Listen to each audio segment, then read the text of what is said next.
Good morning, everyone. Welcome back to our online class again. From last week onwards, we were just continuing with our second lesson of geography, that is agriculture. Actually, it is the fourth lesson according to the series given in your book, in the old book, and according to our syllabus, it is second, agriculture. Till now, we have read about different type of agriculture, different type of crops, food crops as well as crops other than food crops, different seasons, Rabi, Zaid, Kharif. Then after, what are the steps taken by our government to improve the condition of agriculture, institutional technological changes. Then after एक भूदान and ग्रामदान आंदोलन और movement. तो ये हमने इतनी सारी चीजें पढ़ी. उसके बाद अब हमारा इम्पैक्ट ऑफ ग्लोबलाइजेशन एग्रीकल्चर, कि हमारे यहाँ जो ग्लोबलाइजेशन वैश्वीकरण हुआ, पूरे विश्व में जो मार्केट ओपन हो गए, आपस में चीजें आदान प्रदान आसान हो गया, एक्सपोर्ट इंपोर्ट थोड़ा इजी हो गया, तो उसका असर एग्रीकल्चर पर क्या पड़ा. तो उसमें हमने देखा था, हालांकि फूड सिक्योरिटी के टाइम पर भी हमने डिस्कस किया था ये सारी चीजें थोड़ा सा उसके अंदर. इसमें हमारे पास एग्रीकल्चर कोई, उसमें भी ग्लोबलाइजेशन को नया प्रोसेस नहीं था हमारे सामने. क्यों नया नहीं था? हमने ब्रिटिश पीरियड के दौरान भी देखा था. हमारे यहाँ south India is the largest producer of spices. हमारे दक्षिणी भारत है, उसमें स्पाइसेस का प्रोडक्शन बहुत ज्यादा होता है. And this spice were exported to other countries. तो दूसरे देशों तक इसका एक्सपोर्ट होता है, पहले भी होता था और अब भी होता है. It is one of the major source of revenue for our country. हमारे देश के लिए आय का महत्वपूर्ण साधन है ये. अब उसके बाद दूसरा हमने देखा था cotton. The cotton producing belt attracted the Britishers of the European countries to India. जो हमारे पास इतना अच्छा कॉटन का प्रोडक्शन था, उसने तो हमारे आकर्षित और किया ब्रिटिशर्स को यहाँ आने के लिए. और उसमें दो शहर दे रखे आपकी बुक में, मैनचेस्टर और लिवरपूल. वहां की जो इंडस्ट्रीज थी, cotton textile industries, they were flourish due to the raw material produced in India. जो हमारे कॉटन का प्रोडक्शन था, उसकी वजह से वो बहुत ज्यादा डेवलप हुई. तो उसमें हमने देखा था किस प्रकार हमारे यहाँ, देखो ग्लोबलाइजेशन कब से, हम तो 17th सेंचुरी की बात करते, तब से हमारा ग्लोबलाइजेशन था. स्पाइसेस वगैरह, सिल्क रूट अगर पढ़े तो उससे पहले के हैं, तो तब भी हमारे यहाँ ग्लोबलाइजेशन था. हमारे यहाँ चीजें बाहर जाती थी. फिर ब्रिटिश पीरियड की बात तब भी था. फिर हमने 20th सेंचुरी की बात करते, देखो हमारे यहाँ फिर एक बार और एग्रीकल्चर के ऊपर अपने चंपारण मूवमेंट पढ़ा था गांधी जी के द्वारा 1917 में. वो क्यों हुआ? क्योंकि हमारे यहाँ ब्रिटिशर्स हैं या यूरोपियन कंट्रीज हैं, इंडिगो का प्रोडक्शन करती थी. कॉटन टेक्सटाइल में कलरिंग मटेरियल की था वो इंडिगो. उसके लिए फिर अल्टीमेटली जो फार्मर्स, इनको फोर्स किया गया था, they raise against the planters. जो बागान मालिकों के खिलाफ उन्होंने आंदोलन किया under the leadership of Mahatma Gandhi की लीडरशिप में. अब 1990s, ये 1990 आप हालांकि इकोनॉमिक्स में पढ़ेंगे. 1990s में हमारे यहाँ एक समस्या और बढ़ी किसानों के लिए. क्यों बढ़ी? कि हमारे इसमें क्या है, लिबरलाइजेशन ऑफ ट्रेड.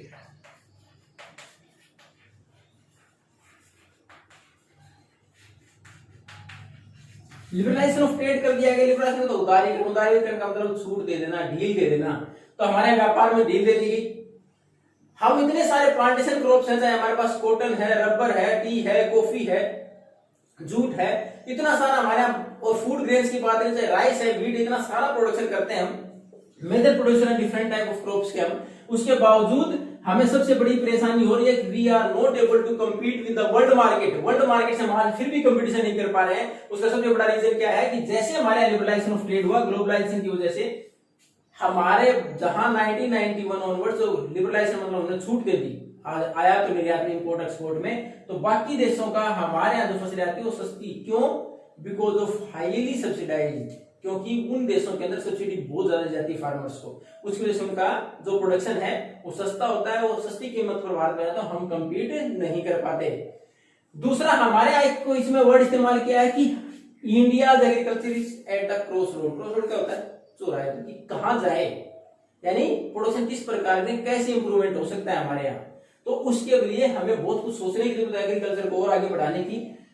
तो उसमें क्या है कि हमारे यहाँ सबसे पहले we are suppose to focus on marginal and small farmers. सीमांत और छोटे किसान, यानी मध्यम किसान या छोटे किसान, उनके ऊपर ध्यान देने की बहुत ज्यादा जरूरत है. हमने ग्रीन रिवॉल्यूशन की, जिसकी वजह से प्रोडक्शन बढ़ा. इट प्रोमिस्ड अ लॉट, बहुत ज्यादा प्रोडक्शन बढ़ा हमें और सेल्फ सफिशिएंट हो गए फूड ग्रेन्स में. लेकिन वो उसका भी क्रिटिसिज्म होता है, आलोचना होती है उसकी बहुत ज्यादा। क्यों? क्योंकि उसकी वजह से हम मानते हैं कि एक्वीफायर्स वर ड्राइड, हमारे पानी के सोर्स थे वो सूख गए। उसके बाद the crop diversification was finished, तो हमारे यहाँ इतनी सारी प्रकार की फसलें होती थी वो लिमिटेड हो गई, हम वीट और राइस पे फोकस करने लगे, तो हमारे यहाँ डाइवर्सिफिकेशन नहीं रहा फसलों का। तो उसके साथ बहुत सारे हमारे यहाँ पेस्टिसाइड इंसेक्टिसाइड का इस्तेमाल किया गया, जिसकी वजह से एनवायरमेंट भी खराब हुआ। ये तो हमने ग्रीन रिवॉल्यूशन की बहुत ज्यादा आलोचना होती है, उससे हमने तो प्रोडक्शन तो बढ़ाया लेकिन उसकी आलोचना होती है। अब हमारे सामने एक नया वर्ड है, इसमें पढ़ोगे आप जेनेटिक, जो हमारे जेनेटिक इंजीनियरिंग अपनाई जाए खेती के अंदर। जेनेटिक इंजीनियरिंग क्या है?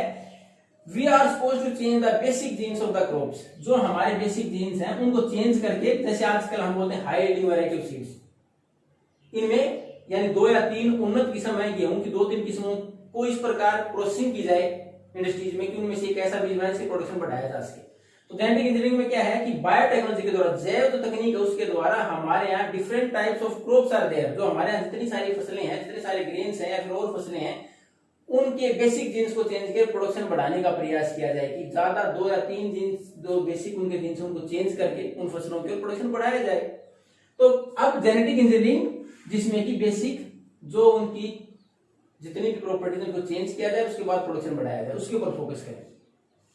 अब हमारे पास उसके साथ साथ दे रखा है कि हमारे यहाँ वैज्ञानिकों ने ये भी बोला कि हम ज्यादातर फूड ग्रेन्स पर फोकस करते हैं भारत प्रोडक्शन पर। अब किसानों को जरूरत है टू डाइवर्सिफाई, थोड़ा सा और डाइवर्सिफाई करें। और हालांकि हमारे यहाँ ऑर्गेनिक फार्मिंग बहुत होती है, इट्स ऑन वे, उसमें दे रखा है बीओजीवी, उसमें तो प्रचलन यानी आज भी प्रचलन में है। क्यों है? क्योंकि इसमें एनवायरमेंट, नेचुरल चीजें इस्तेमाल होती है, एनवायरमेंट पोल्यूट कम होता है, इसलिए हम ग्रीन ऑर्गेनिक फार्मिंग पर भी फोकस करते हैं। लेकिन साइंटिस्ट हमें किस चीज की सलाह देते हैं? अगर हमें आगे बढ़ना है, हमारी इकोनॉमी को सहायता करनी है, किसानों को पैसा कमाना है, तो उनको हाई वैल्यू क्रॉप्स पर फोकस करना होगा, वो फसलें जिनकी कीमत अच्छी मिलती हो उनके ऊपर फोकस करें। उसके साथ साथ आपकी इस बुक में एक और दे रखा है बायोडीजल क्रॉप्स।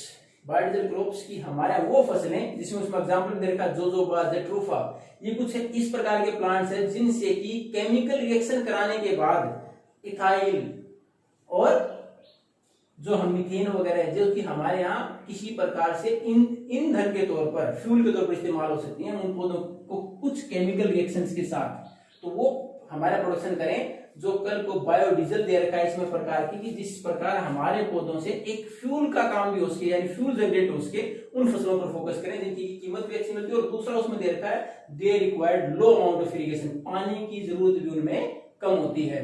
तो हम डाइवर्सिफाई करें हमारी क्रॉप्स को, उसके साथ उन क्रॉप्स पर फोकस करें जिनकी की कीमत मार्केट में अच्छी मिलती हो, केवल फूड ग्रेन्स पर फोकस न करें जिनकी विश्व बाजार में, यानी हमारे ग्लोबलाइजेशन की बात, जो वर्ल्ड मार्केट जिसमें डिमांड ज्यादा है, जिसकी कीमत अच्छी मिलती है, उन फसलों पर फोकस करें। उसके साथ साथ जो हमारे बायोडीजल क्रॉप्स दे रखे हैं, कुछ फसलें ऐसी हैं जिनसे कि हम फ्यूल वगैरह जनरेट कर सकते हैं, उन फसलों के ऊपर फोकस करें, उनमें पानी की रिक्वायरमेंट भी कम दे रखी है, तो हमारे यहाँ इकोनॉमी और as well as the individual farmers will be benefit, जो हमारे यहाँ प्रत्येक किसान है उसको भी बेनिफिट मिलेगा। इन चीजों के ऊपर फोकस किया जाए। हमारा जो लेसन था एग्रीकल्चर ये अब कंप्लीट। अगर किसी को किसी प्रकार की कोई भी डाउट हो तो आप पूछ सकते हो। आज हमने केवल हमारे पास टॉपिक बताया impact of globalisation of agriculture की, वैश्वीकरण का असर क्या हुआ हमारी कृषि के ऊपर, वो हमने देख ही लिया कि हम कोलोनाइजेशन पीरियड से देखे तो तब से हमारा खेती होती है। ये पहले स्पाइसेस का प्रोडक्शन होता था, वो आज भी होता है। कॉटन की वजह से हमारा प्रोडक्शन था, रॉ मटेरियल के तौर पर, उसकी वजह से ब्रिटिशर्स हमारे यहाँ आए थे। उसके बाद हमें सबसे बड़ी परेशानी क्या है? लिबरलाइजेशन ऑफ ट्रेड जैसे हमने किया तो कंपटीशन बढ़ गया, और हम उस कंपटीशन में सर्वाइव इसलिए नहीं कर पाते क्योंकि हमारे यहाँ लागत ज्यादा आती है, बाकी कंट्रीज में हमारे यहाँ से ज्यादा सब्सिडी दी जाती है, इसलिए हम उनसे कंपटीशन नहीं कर पाते। दूसरा, हम फूड क्रॉप्स पर ज्यादा फोकस करते हैं, जबकि बाकी जो हाई वैल्यू क्रॉप्स उनके ऊपर फोकस नहीं करते। इसके साथ साथ हमने जब ग्रीन रिवॉल्यूशन की तो उसका असर हमारे यहाँ इसलिए ज्यादा नुकसानदायक रहा कि उसने एनवायरमेंट को भी इफेक्ट किया। हमारे जो प्यूरिफायर, एक्वाफायर्स है, जो पानी के सोर्स हैं, वो भी खत्म होते चले गए। उसके साथ साथ पेस्टिसाइड, इंसेक्टिसाइड्स का बहुत ज्यादा इस्तेमाल किया गया। अब उसके बाद हमारे यहाँ ऑर्गेनिक फार्मिंग की बात करें, प्रोडक्शन ज्यादा नहीं होता, एनवायरमेंट बचाए रखेंगे तो प्रोडक्शन नहीं हो रहा। तो हमें किस पर फोकस करने की जरूरत है ग्लोबलाइजेशन के टाइम पर? जो वर्ल्ड मार्केट में जिनकी कीमत अच्छी हो और जिनकी की देश की इकोनॉमी में भी हेल्प मिले और इंडिविजुअल फार्मर्स को बेनिफिट मिले। अब इसमें पूरे लेसन में किसी भी टॉपिक में किसी प्रकार की कोई doubt, then you can ask by leaving a message और by making a call to me. Thank you and